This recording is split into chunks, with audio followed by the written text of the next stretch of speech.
Hi friends, நம்ம chicken 65 எப்படி பண்ணுறதுன்னு பார்க்கணும். இப்போ வந்து நான் ஆல்ரெடி எல்லா இன்க்ரீடியண்ட்ஸும் போட்டுட்டேன். அதை நான் உங்களுக்கு என்னென்னு மட்டும் சொல்கிறேன். சிக்கன் வந்து நல்லா கழுவி வச்சுருக்கேன். அதுக்கப்புறம் நான் என்ன செய்தேன்னா, அரிசி மாவு போட்டேன், சோள மாவு போட்டேன், அதுக்கப்புறமா வந்து மைதா மாவு போட்டிருக்கேன். ஸோ இந்த மாதிரி 3 ஃப்ளோர் போட்டிருக்கேன். அப்புறம் சிக்கன் 65 மசாலா போட்டிருக்கேன். அதுக்கடுத்து லெமன் வந்து கொஞ்சம் பிழிஞ்சு விட்டுருக்கேன். நெக்ஸ்ட்டு வந்து என்னென்னா இஞ்சி பூண்டு பேஸ்ட்டு. ஸோ இஞ்சி பூண்டு பேஸ்ட் வந்து நீங்கள் கொஞ்சமாக போட்டுக்கோங்க, ஓகேங்களா? ஸோ இஞ்சி பூண்டு பேஸ்ட்டு போட்டு முடிச்சாச்சு. அப்புறம் சால்ட்டு பார்த்தீங்கன்னா உங்களுக்கு தேவைக்கேற்ப சால்ட் மட்டும் போட்டுக்கோங்க. அதுக்கப்புறம் எல்லாத்தையும் மிக்ஸ் பண்ணி பார்த்துட்டு சால்ட் வந்து பத்தலை அப்படின்னா மறுபடியும் நீங்கள் சால்ட் ஆட் பண்ணிக்கோங்க. நான் சால்ட் போட்டேன்.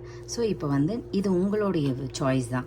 அதாவது நீங்கள் கலர் ஆட் பண்ணலாம், இல்லை ஆட் பண்ணாமலும் இருக்கலாம். உங்களுக்கு கலர்ஃபுல்லாக வேணும் சிக்கன் 65 அப்படின்னா நீங்கள் வந்து கலர் ஆட் பண்ணிக்கலாம்.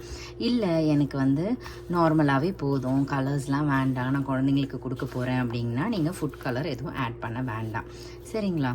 அதுக்கப்புறமா இப்போ இதை நல்லா பிசைஞ்சு விட்டுக்கோங்க. அதுக்கப்புறம் இது பிசைஞ்சு விட்டதுக்கப்புறம் நீங்கள் வந்து அட்லீஸ்ட் ஒரு 15 மினிட்ஸ் இல்லைனா ஒரு 20 மினிட்ஸ் வந்து இந்த சிக்கனில் வந்து அந்த மசாலாலாம் ஊறுற மாதிரி வச்சுக்கோங்க, ஓகேவா? இங்கே பாருங்கள், நான் வந்து எல்லாத்தையும் நல்லா மிக்ஸ் பண்ணி வச்சிட்டேன்.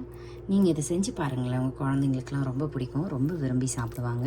என்னுடைய பசங்களும் அப்படி தான். அவங்க ஸ்கூலுக்கு போயிருக்காங்க, அவங்க கேட்டிருக்காங்க ஈவினிங் சாப்பிடணும் அப்படின்னு சொல்லிட்டு, சரி இப்போயே பண்ணி வச்சிடலாம் அப்படிங்கிறதுக்காக இதை நான் பண்ணி வச்சுருக்கேன். பாருங்கள், இந்த டெக்ஸ்சரில் நீங்கள் பிசைஞ்சிக்கோங்க.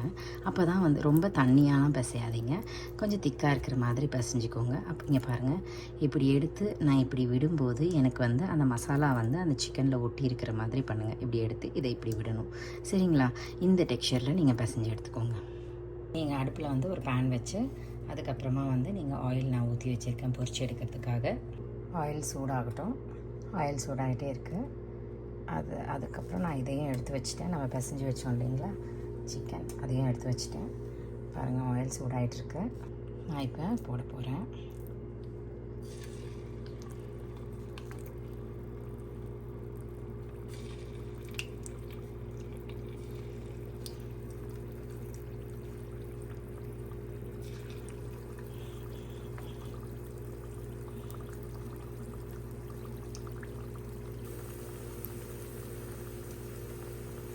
இந்த ஃபோக் யூஸ் பண்ணிங்கன்னா உங்களுக்கு வந்து இந்த சிக்கனை வந்து இப்படி திருப்பி விட உங்களுக்கு ஈஸியாக இருக்கும், சரிங்களா?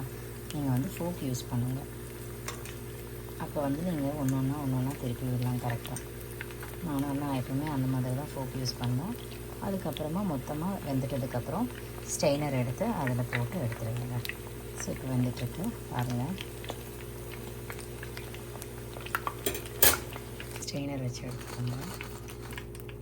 Chicken 65 ready.